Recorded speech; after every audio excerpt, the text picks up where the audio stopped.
এই 20 কোটি মানুষের খাদ্য নিরাপত্তা যে চ্যালেঞ্জ, ফুড সিকিউরিটি যে চ্যালেঞ্জ, সেটা মোকাবেলা করা একটা বড় ব্যাপার।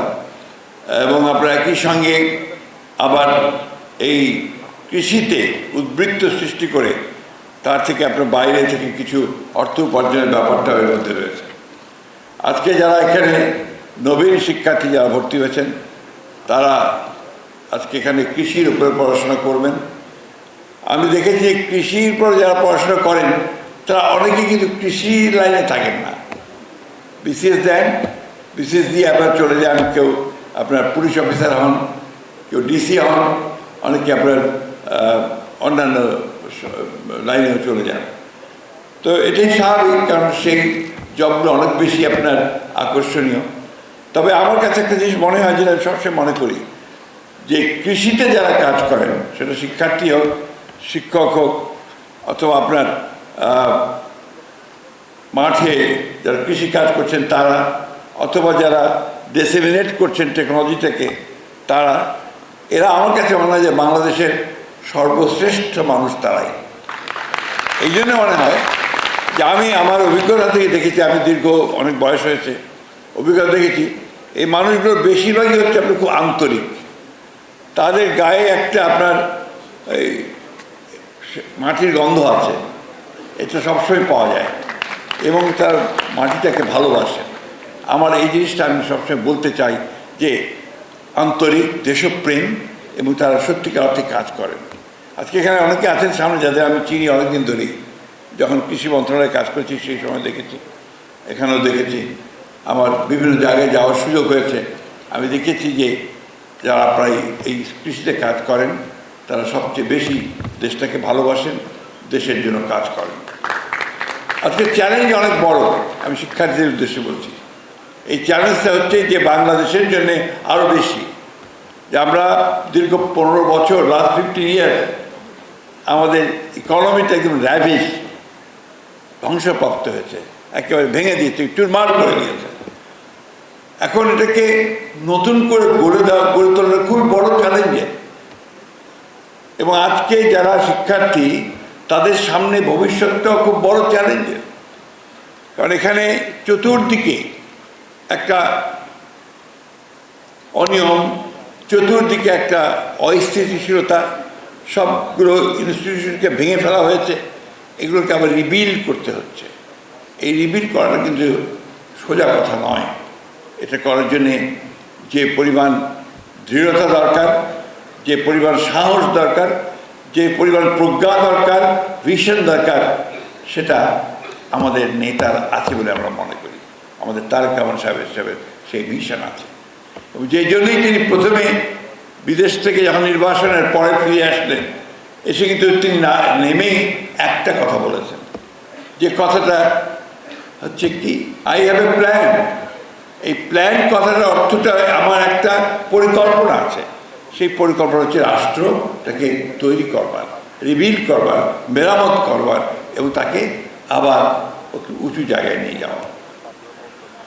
আমরা তারেক রহমান সাহেবের নেতৃত্বে কাজ করছি, এবং কাজগুলোর মূলটাই হচ্ছে আপনার যে আমাদের এই ভাঙা জিনিসগুলোকে ঠিকঠাক করে আবার সেটাকে টেনে উপরে তোলা। এখানে ডক্টর মাহাদিন আলম আছেন, তিনি আমাদের সঙ্গে দীর্ঘদিন ধরে কাজ করছেন। আমরা দেখেছি তার মধ্যে একটা সৃষ্টির একটা ব্যাপার আছে, ক্রিয়েটিভ একটা ব্যাপার আছে। আজকে ক্রিয়েটিভিটিটা আপনাদের সকলের দরকার।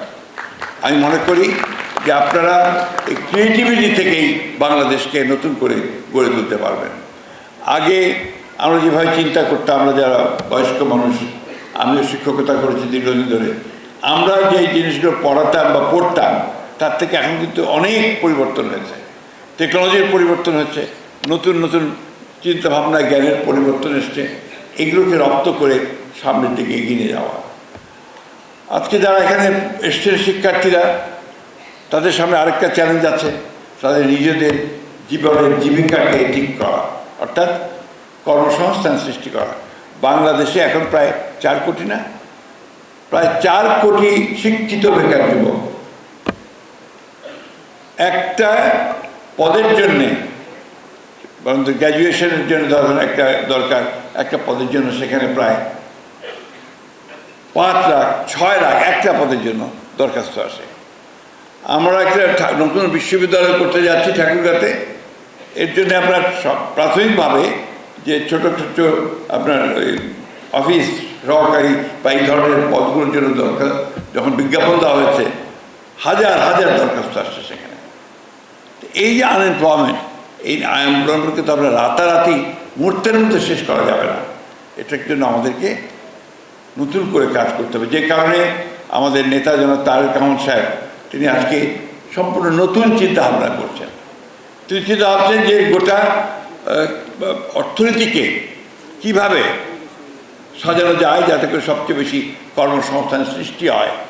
যে কারণে ক্রিয়েটিভ ইকোনমি বলে তিনি একটা শুরু করেছেন কাজ, যেটাতে আমরা কামার, কুমোর, তাঁতি, গায়ক, খেলোয়াড় সকলকে সাথে সম্পৃক্ত করতে পারবো, সেখানে তার কর্মসংস্থানে আরও সহযোগিতা করতে পারবো।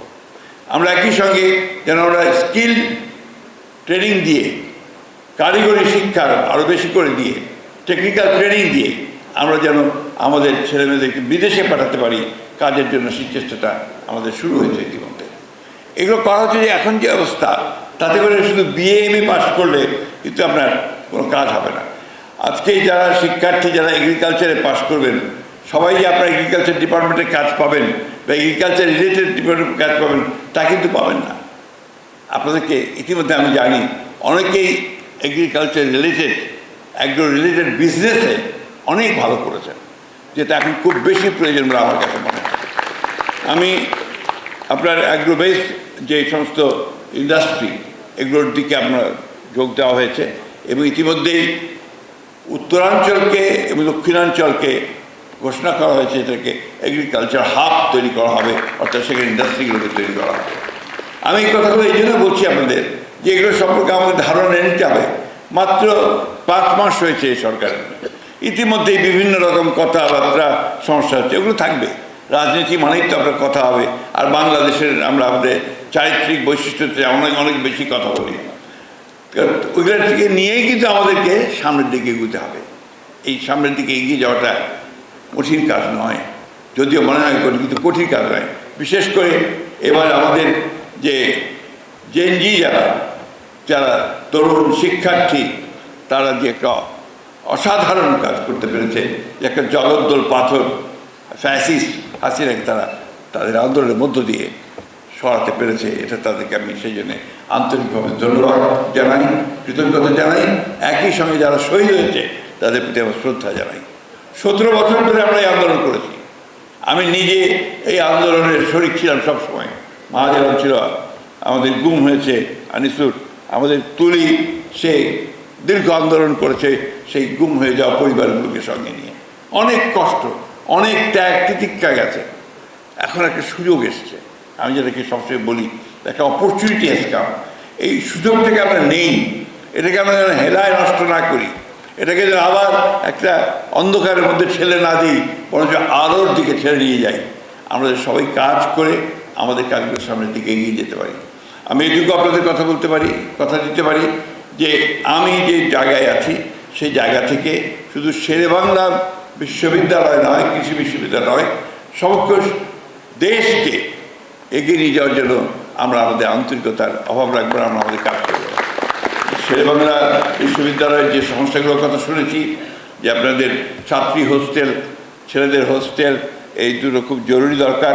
আর সেই সঙ্গে রিসার্চের জন্য দরকার, হ্যাঁ এইটা খুব জরুরি। রিসার্চের জন্যে যে জিনিসটা আমি মনে করি যে মাহাদি আছেন এখানে, এর জন্য আরও বেশি করে ফান্ড বন্ধ করা দরকার। বেশি করলে আমরা নতুন নতুন টেকনোলজি করতে পারবো, সেই টেকনোলজি ভাবন করতে পারবো এবং সেগুলোকে নিয়ে আমরা আমাদের সমস্যাগুলো সমাধান করতে পারবো। আমাদের এখন সবচেয়ে বড় সমস্যা দাঁড়িয়ে যাচ্ছে আপনার এই ক্ষেত্রে এনার্জি, গ্যাস নাই, বিদ্যুৎ আপনার তেল নাই, জ্বালানি নাই, ফলে আপনার সমস্যা খুব বেড়ে গেছে। আপনারা আজকেও দেখেছেন এদিকে আবার যুদ্ধ, ইরান আমেরিকার যুদ্ধের ফলে লাইন বন্ধ হয়ে গেছে, সাপ্লাই লাইন বন্ধ হয়ে গেছে, সমস্যা তৈরি হচ্ছে। তবে গতকাল আমি গিয়েছিলাম বগুড়াতে আমি গিয়ে দেখলাম যে তাদের সেখানে যারা কাজ করছেন এবং তাদের যে রিসার্চার যারা আছেন তারা চেষ্টা করছেন কীভাবে এই এনার্জির সমস্যাকে সমাধান করা যায়। গ্রিন এনার্জির দিকে নিয়ে যাচ্ছেন একই সঙ্গে আপনারা এই যে সোলার সিস্টেমের দিকে নিয়ে যাচ্ছেন, আমি দেখলাম ওখানে তারা একটা ওই যে ফ্লাই এনার্জি, অর্থাৎ চাকা ঘুরিয়ে যে আপনার এনার্জি তৈরি করা, বিদ্যুৎ তৈরি করা, সেই কাজটাও তারা করা শুরু করেছে।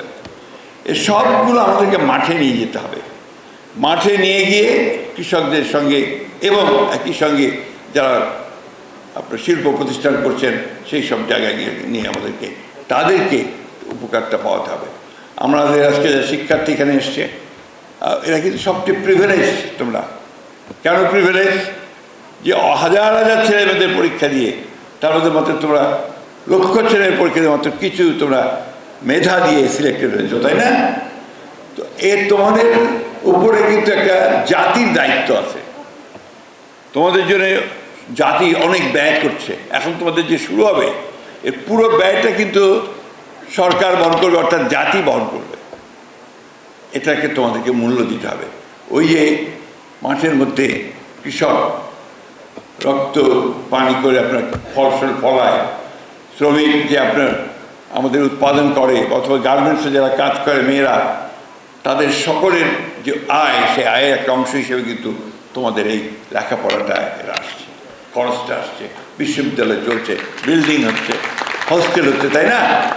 তোমাদের দায়িত্ব আছে তো দেশের প্রতি, এবং সেই দায়িত্বটা হচ্ছে তোমাদেরকে ওই দেশকে কন্ট্রিবিউট করতে হবে। যখন তোমরা লেখাপড়া শেষ করবে, শেষ করার মধ্যে দিয়ে তোমার দেশকে সামনের দিকে এগিয়ে নিয়ে যাবে। আমি বক্তব্য বাড়াবো না, অনেক কথা হয়েছে, শুধু এইটুকু বলতে চাই, সুযোগ সবসময় আসে না। এখন আমাদের সামনে একটা সুযোগ এসেছে। আমরা এমন একজন নেতা আজকে পেয়েছি, কথা জোর গলায় বলতে পারি, যিনি কাজ করতে চান, দেশের কল্যাণ করতে চান, যিনি পরিবর্তন আনতে চান। তাকে আমাদেরকে সহযোগিতা করতে হবে আমাদের কাজের মধ্য দিয়ে, আমাদের কর্মের মধ্যে। আমরা যেখানে আছি, ছাত্ররা পড়াশোনা করবে, শিক্ষক সাহেব তারা পড়াবেন, গবেষকরা গবেষণা করবে, এবং যেখানে আছি আমরা সেই করে কাজ করি। কাজ করলেই আমরা কিন্তু আপনার দেশটাকে এগিয়ে নিয়ে যেতে পারবো। আমি আপনাদের সকলকে আমাকে আজকে এখানে ধন্যবাদ জানানোর জন্যে আমি কৃতজ্ঞতা জানাচ্ছি। সেই সঙ্গে একটা জিনিস অনুরোধ করব, রাজনীতি আমরা সবসময় করি, থাকবে, রাজনীতি না থাকলে দেশ চলবে না। এই জন্য লড়াই করেছি গণতন্ত্রের জন্য দীর্ঘ বছর, কিন্তু সেটা যেন নেগেটিভ না হয়, it should be positive always, যে দেশের কল্যাণের জন্য, মানুষের কল্যাণের জন্য, রাষ্ট্রের কল্যাণের জন্য।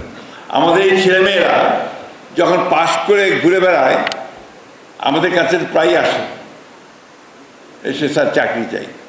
চাকরি কোথায়? চাকরি তো নাই। তো ওই চাকরি তৈরি করতে হবে নিজেদেরকে। আমরা কেন এখনই চিন্তা করি না যে আমি নিজেই একটা এমপ্লয়মেন্ট করব, আমি একটা ইন্ডাস্ট্রি করব, অ্যাগ্রোবেস ইন্ডাস্ট্রি করব, আমি একটা এগ্রিকালচার ফার্ম করব, একটা পোলট্রি করব, তাহলে কিন্তু অনেকটা সেই অবস্থা কেটে যাবে। আমি তাই অনুরোধ করব যে সব দিক চিন্তা করতে হবে এবং সে চিন্তা করে এগোতে হবে।